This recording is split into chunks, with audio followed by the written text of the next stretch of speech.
He has spoken on the topics faith, family and freedom in Cuba, Belgium, Brazil, Congo, UK and all over the USA to crowds from 14 to 40,000.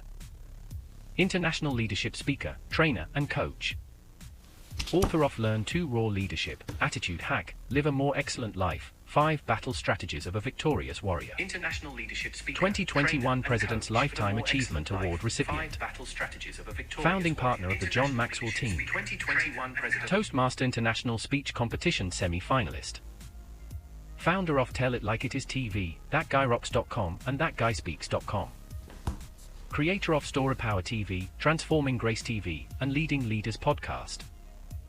Producer of 4 TV programs and podcasts for Liftable TV and World Trumpet Television as well as multiple social media channels. Please help me welcome J. Loren Norris. I wonder sometimes if the hype and the media and the headlines that just flash at you, I wonder if they distract you enough to make you believe or react to or respond to the headline alone.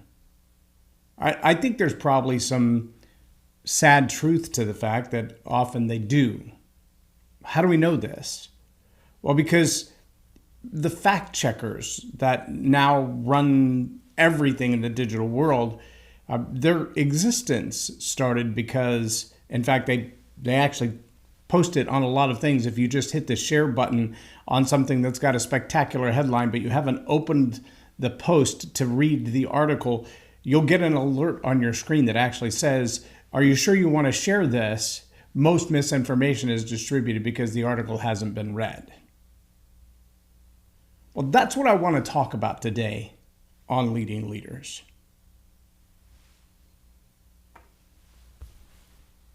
Subscribe now for our extensive video library of leadership lessons promoting faith, family, and freedom.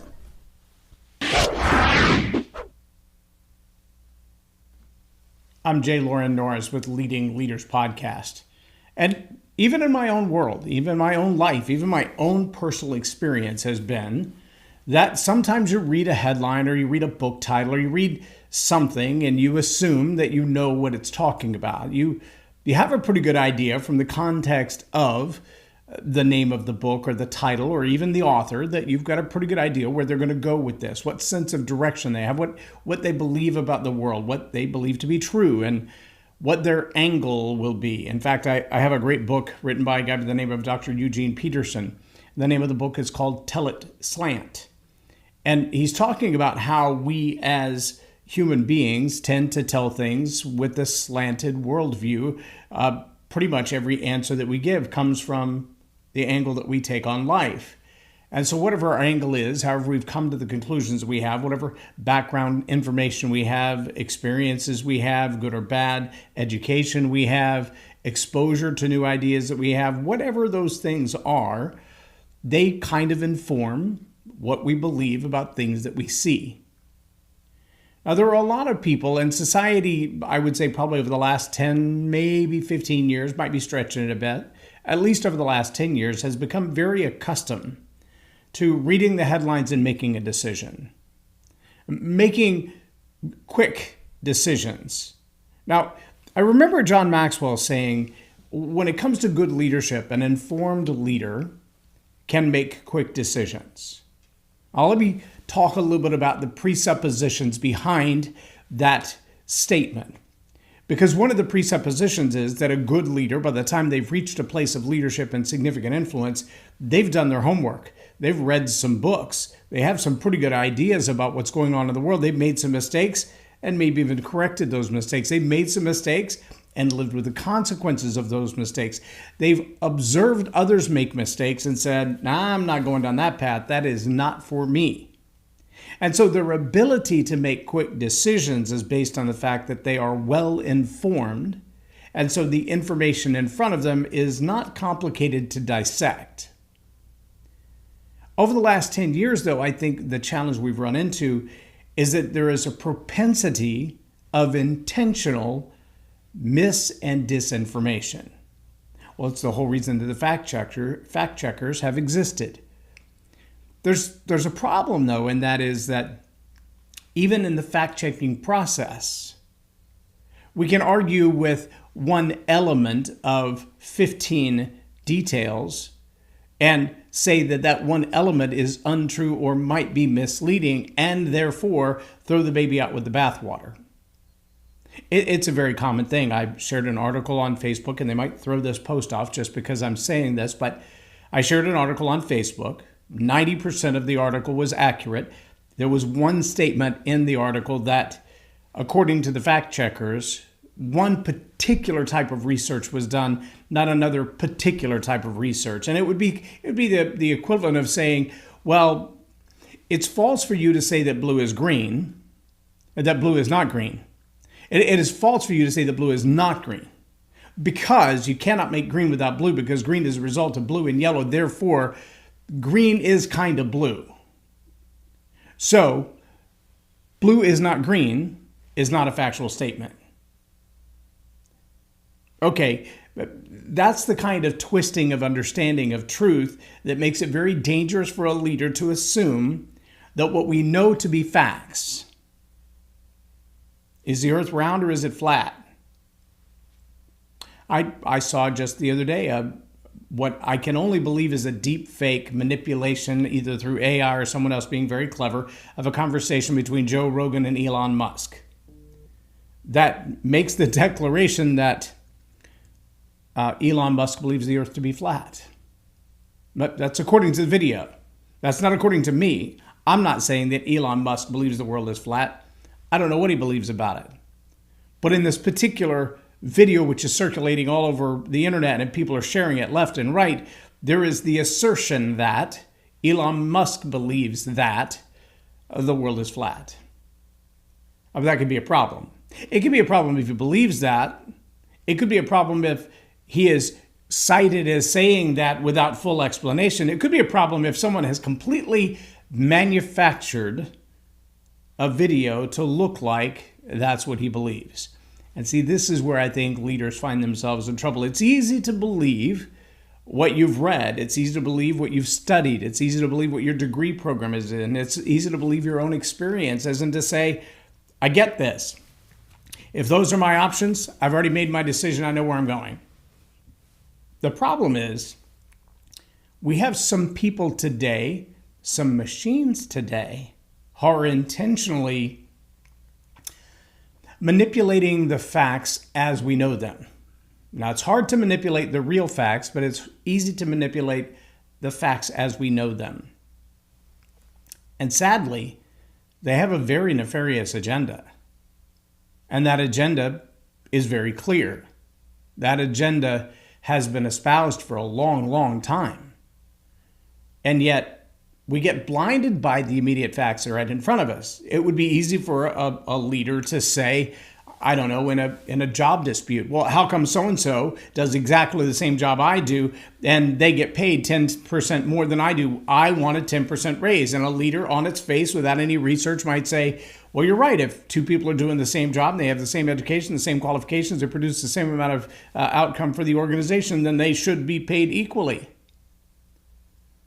Well, if you're just looking at it on its face, that's a pretty easy assumption. The question is, how did we get to the place where they're not being paid the same? Maybe one's been here 10 days and one's been here 10 years. They've produced a whole lot more successfully over a 10-year period.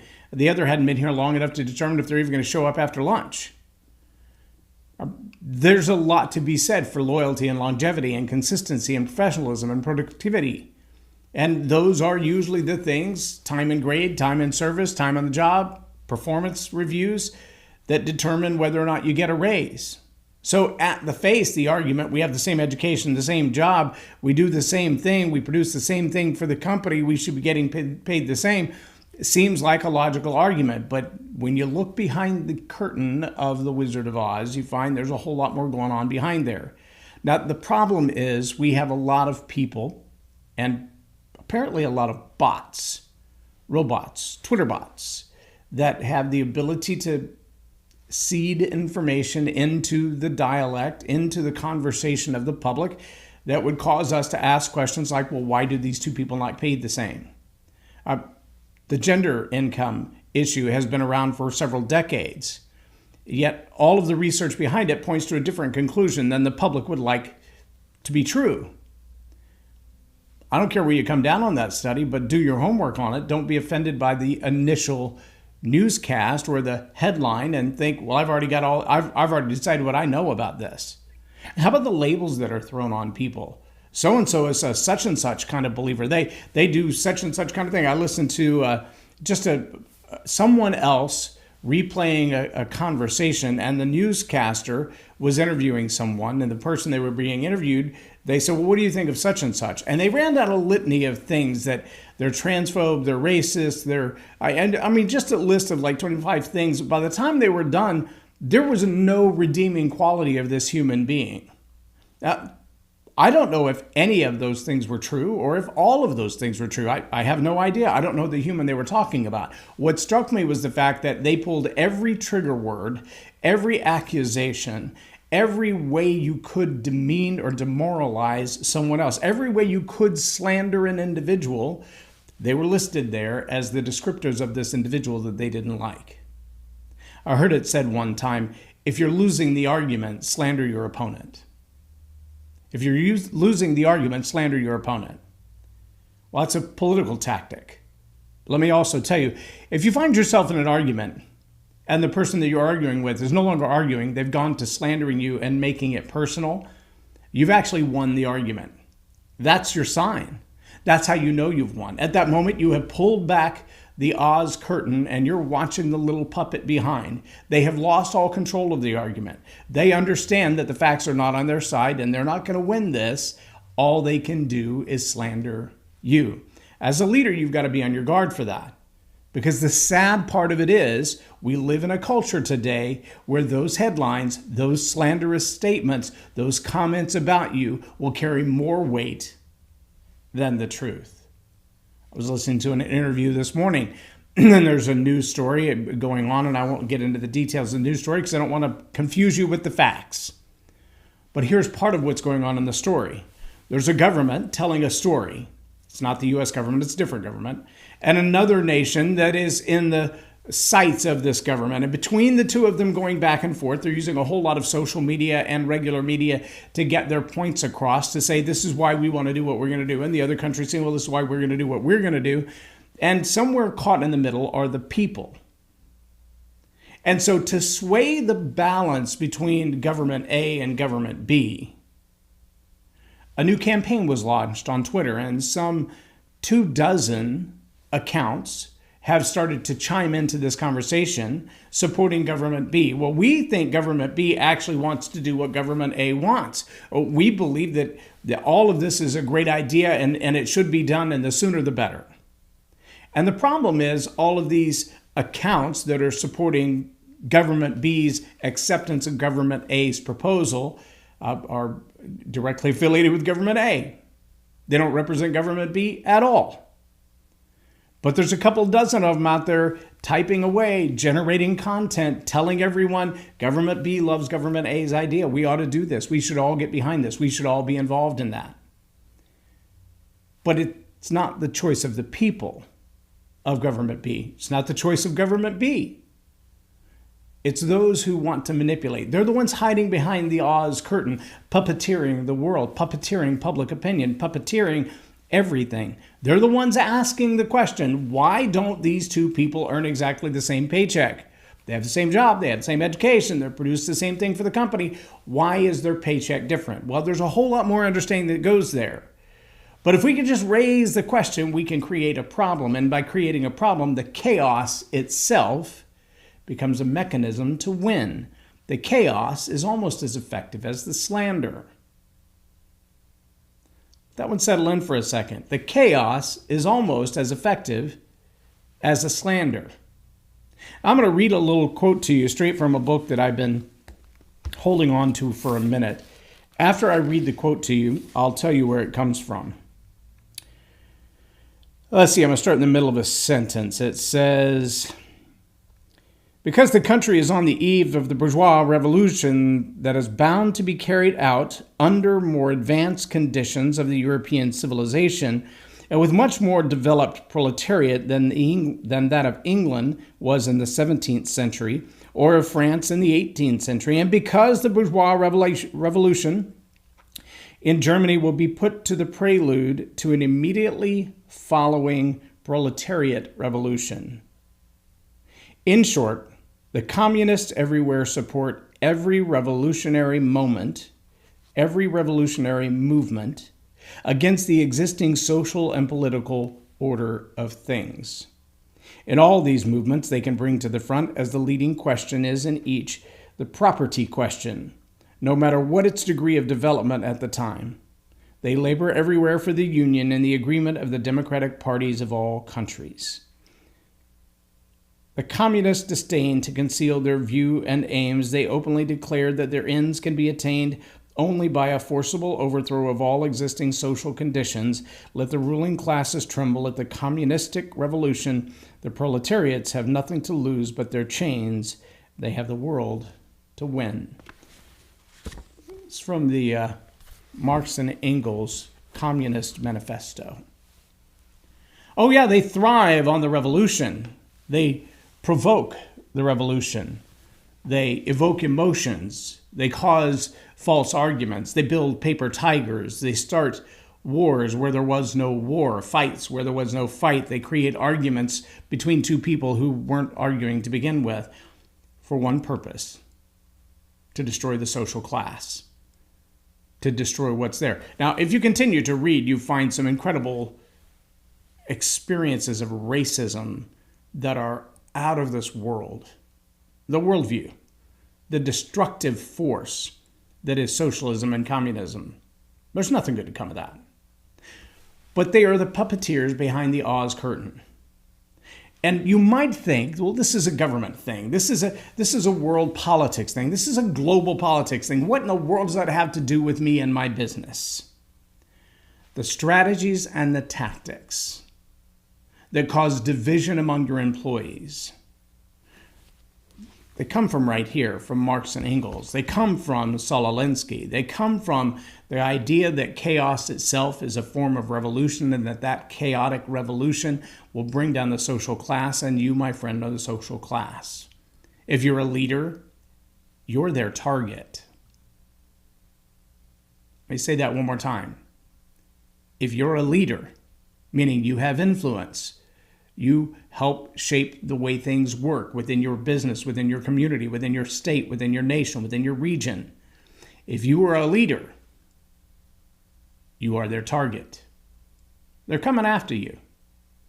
Maybe it'll be an accusation of transphobe or racism or bigotry or hatred or sexism.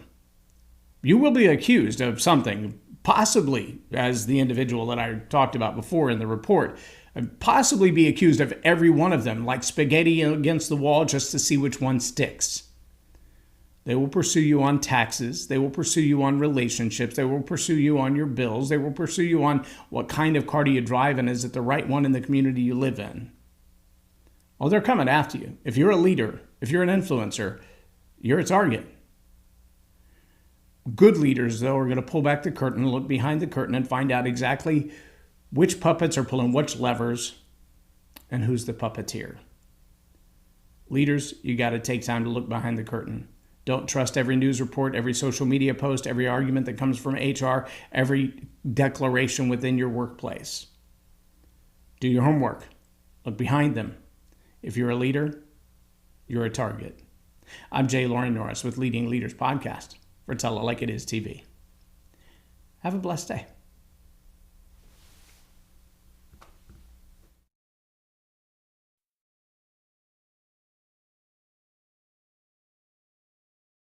Loren is a master teacher on storytelling, and I learned so much. I'm really going to have to sit down and go back through everything, and I think I might have to have some more coffees with Loren, but it was totally worth my time, and I really highly recommend it if you're looking to grow your ministry, grow your business, grow your career. Loren will serve you well.